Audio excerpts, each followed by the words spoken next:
This is the Words of West Cork, a podcast series where you'll hear something like this. What I did do was I got up and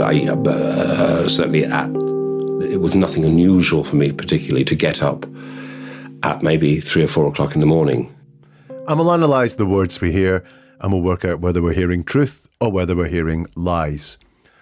And we're looking at the events surrounding the murder of Sophie Toscan du Plantier. Sophie was murdered in Ireland, in West Cork, in December of 1996. And we'll look at the words of the people at the centre of the investigation into this unsolved murder.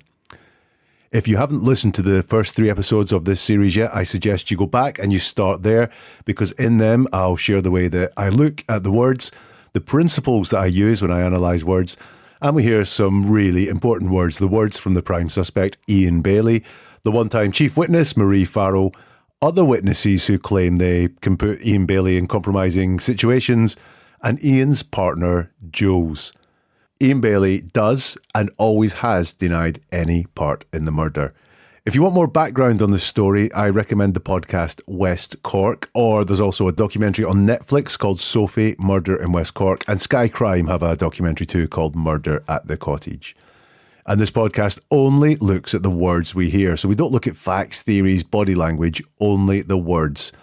And we'll look at those words to see if we can get to the truth contained in them. What's really being said by the person we hear from and what isn't being said, and try and work out where there's lies, where there's deception, and where people are being truthful. You can see the words for each episode online at wordsofwestcork.com. That's also where you can get in touch to comment, suggest, share your opinions as well, please. And we will get some of the best of those comments, suggestions, questions in the final episode of this podcast series. So far, we've looked at the witnesses, specifically the ones who point to Ian Bailey, and we've found there are definitely questions in the words that they use. We've also looked at Ian Bailey's partner at the time of the murder, and she was his partner for 20 plus years afterwards, Jules Thomas. And I thought she is not being straight with her words. And we started in episode 1 looking at Ian Bailey, mostly his words around about the time of the murder, just after he was first arrested on suspicion of the murder. His words then were raw. He hadn't had a lot of time to polish them or to think about what impression that it was he wanted to give. So in this episode, I'm going to look at Ian Bailey's words now. More than 20 years after the murder, he's had time to hone his story, to think about how he wants to come across. Whether he's innocent or whether he's guilty, he'd do this. It's perception management. And as he's been accused of murder, if he was innocent, he'd really be working hard on how we thought about him, what perceptions he gave out. The exact same as if he was guilty of the murder or had some part in the murder. He would also be looking at the perception. So it's entirely natural whether you're innocent or whether you're guilty. And when we look at him now, what do we see? In episode 1, when I first looked at Ian Bailey, he reassured me in some of the things he said. There was lots of simplicity to his words, and he didn't play down the fact that he was accused of murder, that a killing had happened. He didn't try and put any distance from himself in that, which is something that guilty people often do, especially in serious crimes. And in his words, there were indicators of deception at times. And he overqualified some of the things he said. It was almost like a logic puzzle when he was saying, I didn't do it. There was just this lack of a regular, firm denial. He spoke more about how he knows he didn't do it rather than, I didn't do it. So let's listen to some of Ian's words these days. As everybody knows, 20 odd years ago, there was a murder in West Cork, and at the time I was a journalist, freelance journalist, and I finished up reporting on the crime, and within a few weeks I had been identified by the guards falsely as a suspect. That was 20 odd years ago, and I have, throughout that period, I've done everything that I could to protest my innocence. Because I know that I have nothing to do with this, and I know that the false narrative that I did have something to do with it is a complete myth. I can't prove that. I know that. It's difficult, a gap between knowing something and being able to prove. So I've been left in a situation where I've been accused in France of the murder. Ian twice here mentions the murder again. 20 odd years ago, there was a murder in West Cork. And I've been left in a situation where I've been accused in France of the murder. And as I said in the introduction to this, he's not downplaying that. He's being upfront and saying, I've been accused of murder. That is a good, reassuring point for me. I mean, there is a little bit of distance. It's a murder, and the murder, it's not the murder of Sophie Toscan du Plantier or the murder of a woman, or it was quite a brutal murder, but I'm reassured by the fact he says murder. He said he finished up reporting on the crime, and there he does downplay it. He was reporting on the crime, not the murder. And what else do I want to look at in here? It's where he said, I've done everything that I could to protest my innocence, not prove my innocence, but protest my innocence. And why has he used protest and not proved? Maybe it's in his next set of words where he said, I can't prove that. The gap between knowing something and being able to prove ... He doesn't say why he can't prove that. And if I felt I hadn't done something but couldn't prove that I hadn't done that something, I may be tempted to talk more about the why I can't prove that, to expand on that, to explain that, because one of the reasons you can't prove something is it didn't happen. So I would have been more comforted to hear more from him on why he feels he can't prove it. He also doesn't say that the other side can't prove it either, and that is something. I guess he has been found guilty in a French court by quite a strange process, if I'm being honest with you, but he hasn't been charged, he hasn't been tried in Ireland with the murder, and he doesn't seem to stand on that as any sort of proof that there is no evidence, there is no seriousness to these allegations because he's never been charged, it's never even come to court. And again, and I mentioned this in episode 1, he talks a lot about what he knows. And here he says, I know that I have nothing to do with this. And I know that the false narrative that I did have something to do with it is a complete myth. I can't prove that. I know that. The gap between knowing something and being able to prove. And it's very interesting. And I spoke about this the first time we spoke about Ian Bailey, and I'm going to mention it again here. There's a big difference between being outright, being really firm and saying, I did not do this. I did not commit murder. I did not murder Sophie. And saying, I know I didn't do it. There's a lot of difference between that. Again, if amnesia was involved, if a lot of drinking was involved or drug taking was involved, and you could say, I do not know what I did, I do not know what happened, I have no knowledge of what happened, which is very different from saying that nothing happened. So I'm interested in why he goes a lot in his words to talking about what he knows and not what he did or what he didn't do. As everybody knows, 20 odd years ago, there was a murder in West Cork, and at the time I was a journalist, freelance journalist, and I finished up reporting on the crime, and within a few weeks I had been identified by the guards falsely as a suspect. That was 20 odd years ago. And I have, throughout that period, I've done everything that I could to protest my innocence. Because I know that I have nothing to do with this. And I know that the false narrative that I did have something to do with it is a complete myth. I can't prove that. I know that. It's difficult, a gap between knowing something and being able to prove. So I've been left in a situation where I've been accused in France of the murder. Sometimes we can look at someone's words, and instead of looking at the truth or the lies behind those words, we can find out what kind of person they are by the way that they talk. And Ian Bailey certainly is someone that reveals a lot about who he is through the way he talks.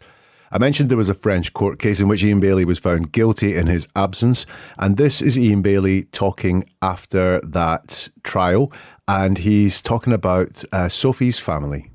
Look, I'm sorry for their pain. I'm sorry for their suffering. I'm sorry about all the lies that they've chosen to believe, and I'm sorry for their suffering. But the thing is this: There are no winners in this, only losers of a war of twisted words and corrupted statements. And I'm aware that they chose to believe the web of engrangement of woven by devils. I'm sorry for them, and, we're tough, and there we are. Wow. Now, halfway through that, he starts reading something that he's prepared. When it starts getting faux poetic, he is starting to read something. But this is not about them. He's asked about the family, and he talks about, I'm sorry for their pain. I'm sorry for their suffering. And that's about as much as he throws towards the family. He has very little sympathy for them at all. Or if he does, his own feelings are much more important, because he talks about, I'm sorry for their pain. I'm sorry for their suffering. He doesn't really show any empathy there with them at all, though. Just generic words that pain and suffering.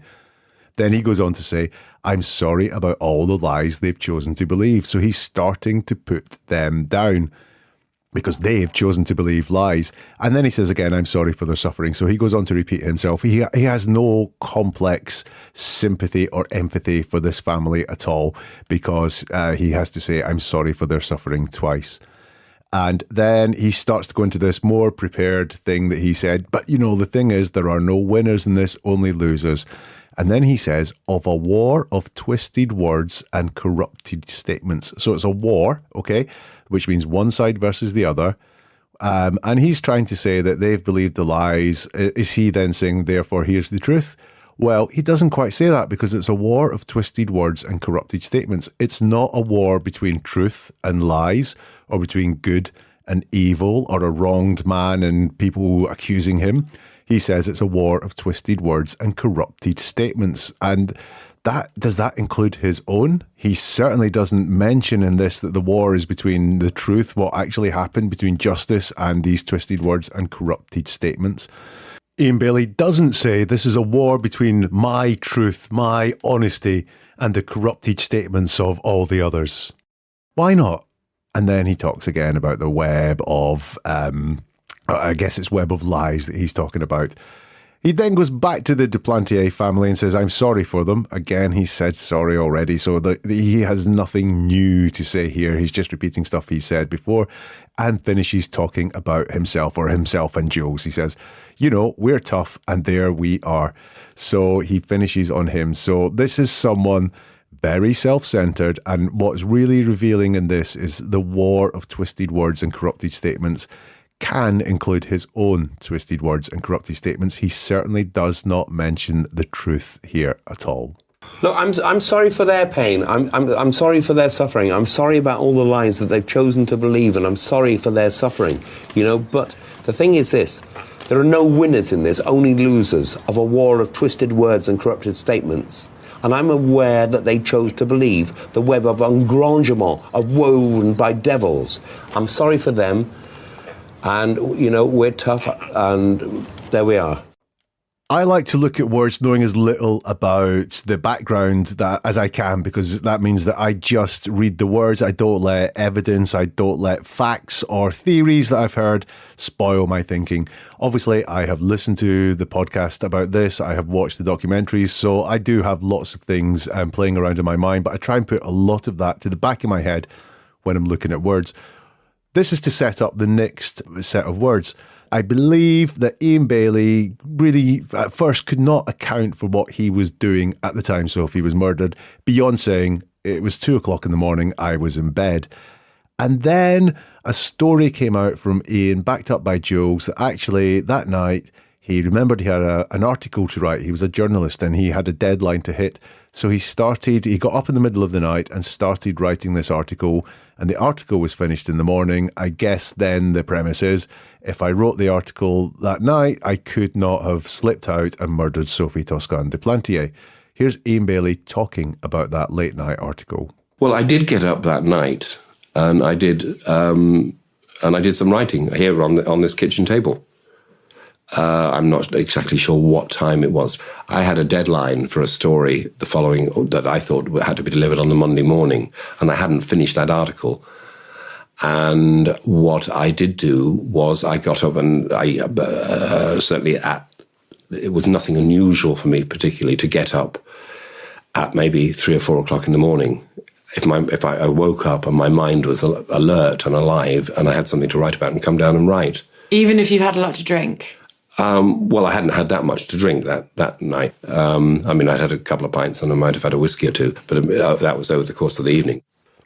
Before I even look at the words, I hope you could hear how hard it was for Ian to tell that story. There was lots of ums and pauses while he thought of what to say next. Why didn't that story flow? Maybe the answer is in the words.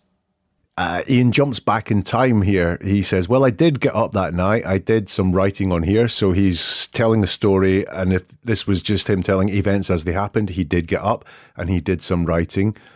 And then he talks about where he did the writing and why is it important for him to say he did the writing on this kitchen table. I guess it's where he is sitting talking when he's doing that interview. But, it's not just enough for him to say that he wrote an article. He has to say where he was when he wrote the article. Why? Because this is an alibi. Then he says, I'm not exactly sure what time it was. I had a deadline for a story that I thought had to be delivered on the Monday morning, and I hadn't finished that article. So that bit storytelling here as well. It's a bit and why, and why, and why. That and why is when someone is telling you a story and they spend more time telling you why things happened than telling you what happened, or they spend as much time telling you why things happened as what happened. We have to look at that and say, why are they justifying? Why are they explaining so much? Why aren't they just telling me the events? And then he says, and what I did do was I got up. He's already said he got up, so he's jumping back in time to almost tell this story again. Very interesting. When someone's being truthful and telling events, they are just going to tell you what happened in chronological order. And he's jumping about quite a lot here and also telling us why certain things happened. And then he says, it's normal. What does he say? It was nothing unusual for me, particularly to get up at maybe 3 or 4 in the morning. So he's trying to say it was normal for him to do this. And then he lists all the conditions that it would take for this thing to happen. Therefore, it really wasn't normal if you look at all the conditions. So he says, it was nothing unusual for me, particularly to get up at maybe 3 or 4 in the morning. And here come the conditions. If I woke up, okay, so there's condition 1, and my mind was alert and alive, condition 2, and I had something to write about. So he's trying to say that it was nothing unusual for me, particularly to get up at maybe 3 or 4 o'clock in the morning. But then here come all the ifs. It was nothing unusual for me to get up and write.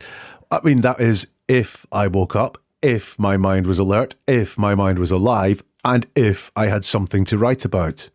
That's not normal. That's not usual. And if my mind was alert and alive. If my mind was alive is not a regular turn of phrase. It's not a phrase that is in common use, is it? So why did he use the word alive? Why was alive in his head then? We're dealing with a murder case. I don't like the word alive in there. He's then asked, even if you'd had a lot to drink. And he says, well, I hadn't had that much to drink that night. I'd had a couple of pints and I might have had a whiskey or two. That was over the course of the evening. Now, he doesn't answer the question. He's saying it's nothing unusual for me to get up and write in the middle of the night. And he's asked, even if you had a lot to drink. And he doesn't say, yes, even if I had a lot to drink, I would get up and write. I was just wired that way. That's how I work best. Or, oh, no, if I'd had a lot to drink, I'd probably would just sleep through the night and do my writing in the morning. He doesn't say that. He only goes to this particular case. And he's asked a question in general, but he answers in the specific. What he does is he's playing it down. So he says, I'd had a couple of pints, which literally means I had 2 pints, but we use the word couple to mean not very many most of the time. You might say, I've seen that person on the bus a couple of times, and you don't literally mean 2, you mean several. A low number, but it's more than 2. The same with, I've had a couple of problems with my phone recently. You don't mean I've had 2 problems, you mean I've had some problems. Couple can be used to sound like you mean 2, to sound like you mean a low number, but in reality you mean a few. We use couple because it doesn't sound very big when we're minimizing how often something's happened or how much we've consumed of something. We'll use couple to minimise it. It sounds small, but it actually could cover quite a lot. And the same in I might have had, so he's playing it down, just maybe had a whiskey. But it's a whiskey or two. We use one or two. It literally does mean one of something or two of something. But in use, it's a minimizer. It means a few. It means not many. It means not tens, not hundreds. But again, he's minimizing how much drink he had that evening. And that was over the course of the evening as well. So this small number of drinks is spread out over a large number of time is what he wants you to think. And I want to know why he had some trouble with this question. He's asked, even if you had a lot to drink. He's talking about how it's not particularly unusual for him to write articles late at night. And he's asked, even if you had a lot to drink, a question about the generality of getting up in the night and writing these articles. And he struggles with that. He says, well, and then he only deals with the night in question and says how much he had to drink that night. Why did he struggle with that question? I think potentially this is fictitious. He wasn't usually getting up in the middle of the night to write articles, so he doesn't have an easy to come to answer to put out to the question about the normality of doing this, and would he usually do this even if he'd had a lot to drink. So he only goes to what he's already constructed in his head, which is this single night when he's constructing an alibi for himself that night. This doesn't mean he's a murderer, but I think this is a constructed alibi, so he has something concrete to say about what he was doing when Sophie was murdered. And then he does play down the amount he had to drink, because when you're creating an alibi, it's not a good idea to have an alibi where you have had lots to drink at the time of a murder. That's not a great alibi to set yourself up with. Well, I did get up that night, and I did some writing here on this kitchen table. I'm not exactly sure what time it was. I had a deadline for a story that I thought had to be delivered on the Monday morning, and I hadn't finished that article. And what I did do was I got up, and it was nothing unusual for me particularly to get up at maybe 3 or 4 o'clock in the morning. If I woke up and my mind was alert and alive and I had something to write about, and come down and write. Even if you had a lot to drink?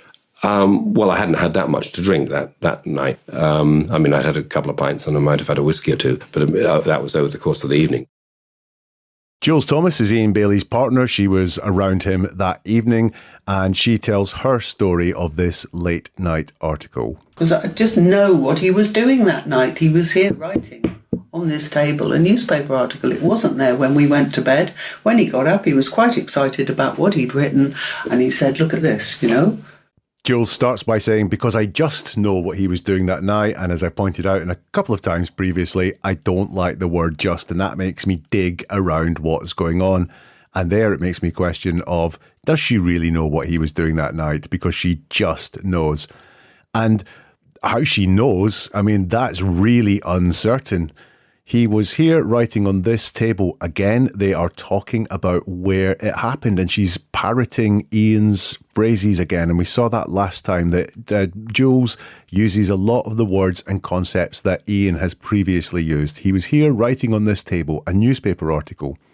It wasn't there when we went to bed. When he got up, he was quite excited about what he'd written, and he said, look at this, Well, that's not proof that he was there doing it. You see, the thing that makes you not a murderer is the fact that you didn't murder someone, not the fact that you magicked a newspaper article up overnight. So it's really weak. And she doesn't say that she saw him write it. She just says it wasn't there when we went to bed and it was there in the morning. And this is proof of nothing. This is an entirely weak alibi, especially when you dig into something in her words that I think is really interesting. I want to know when he wrote the article. We know in Ian's words, he got up around 3 or 4 in the morning, nothing particularly unusual about that, and he wrote this article. But listen to Joel's words. It wasn't there when we went to bed, so they went to bed together. The newspaper article wasn't there.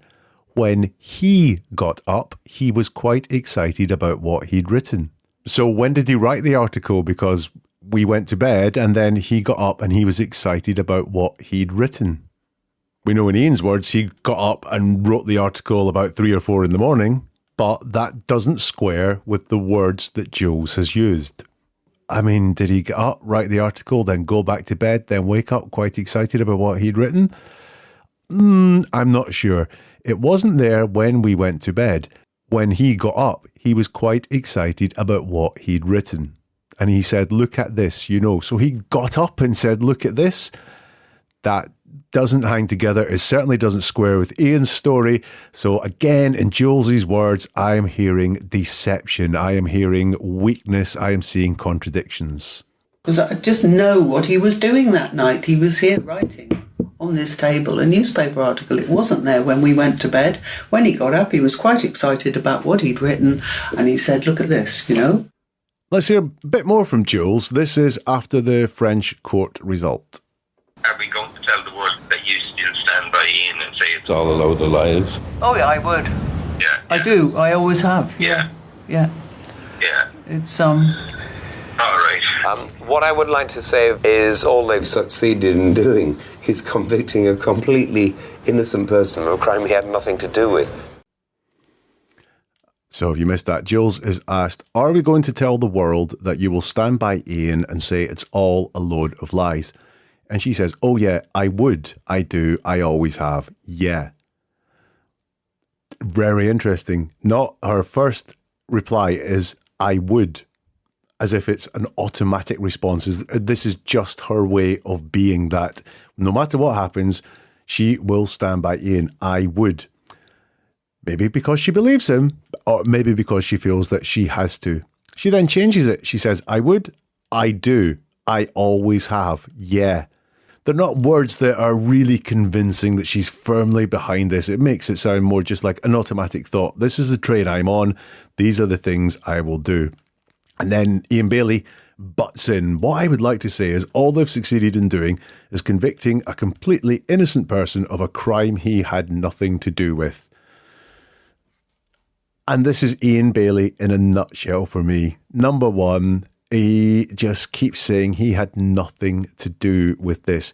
Rarely does he commit and say, I didn't do this. He says, I had nothing to do with it. And I'm thinking about the phrase of nothing to do with me, that one you use. And I think that's when I'm asked about a situation, or when I hear people asked about a situation, and it's a situation you may have control over, or you may have seen something going wrong but think it's not my place to say something, or this person's so stubborn that if I said anything it won't change it, but I know it's going to go bad. And when someone says, why did this happen? You go, it was nothing to do with me. And often that is to put the blame on that other person. You could have stepped in and stopped it. You could have taken some action, but the other person was making it all go wrong. So you say nothing to do with me. Not I didn't do it, but you say nothing to do with me. Also notable there that Ian Bailey does say convicting an innocent person of a crime, not a murder. So he's downplaying it there.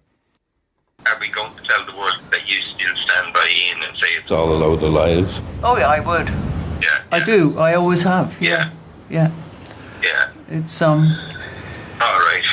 What I would like to say is all they've succeeded in doing is convicting a completely innocent person of a crime he had nothing to do with. And that's all the words I was planning on listening to from this Words of West Cork. Time for some overall conclusions.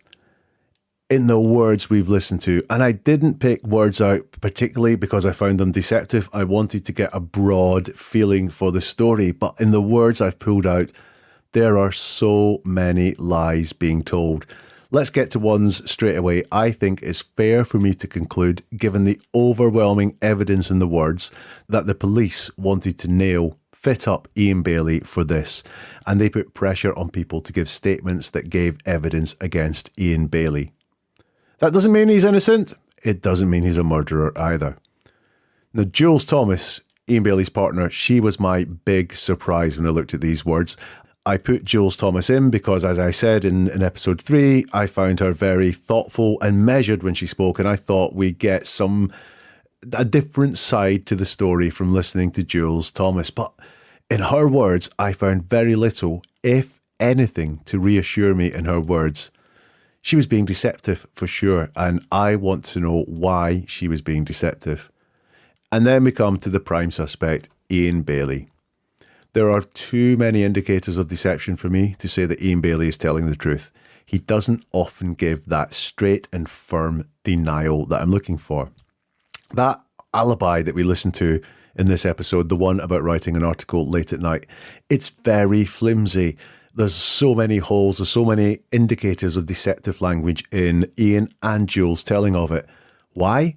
Probably because that is a false alibi. It's been made up. But even then, is it false because Ian needs to construct an alibi because he committed a murder? Or is it because Ian did not kill Sophie, but was under severe suspicion of doing so? And he didn't have an alibi. He was in bed at the time. So he thought he needed an alibi to take the pressure off. So he constructed this one and he thinks he's clever enough to get away with that one. I wasn't there. I don't know what happened. All I can do is look at the words and tell you what I think. But I can look at what Ian Bailey keeps coming back to. He keeps saying, I had nothing to do with this and I know I didn't do it. These are distant denials. It really, really bothers me when he states his innocence. It's weak, it's distant. Instead of saying, it was not me that murdered Sophie, I didn't do it, I was at home, I was fast asleep in my bed, there is no evidence that I carried out this crime. It was nothing to do with me. I had no knowledge of this crime. I know I'm innocent.